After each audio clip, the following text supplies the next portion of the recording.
నేను వీడియో అని ఇప్పుడు చూడండి బండి ఏం చేస్తుంది ఇమ్రాన్ అవ చూడు ఏం చేస్తుండ్రు నీ బండి ఎక్కుతుండ్రు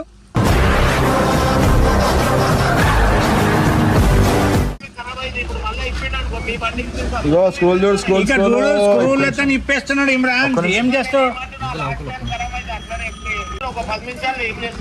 ఇప్పుకోనా ఏం చేస్తావు అన్న మా అంటే యాక్టివ్ ఏం చేస్తావు చెప్పు ఏం చేస్తావు ఏం కాదు ఇమ్రాన్ అన్న మళ్ళా వర్షం పడుతుంది మా డాడీకి బండి లేదు మా డాడీ గొడుగు పట్టుకొని తిరుగుతుండు వర్షంలో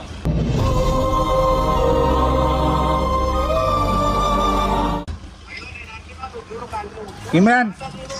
ఇగో నీకంటే బండ్లు ఉన్నాయి కార్లు ఉన్నాయి తిరుగుతావు అన్న మా డాడీ ఎట్లా తిరుగుతున్నా యాక్టివ్ తీసుకోవాలి మీరేమన్నా చేసుకొని పోయి నా ఎంబడా ఈ మాట ఎన్నిసార్లు చెప్పి నీకు మెదడుకి ఎక్కలేదా జరిగేది మొత్తం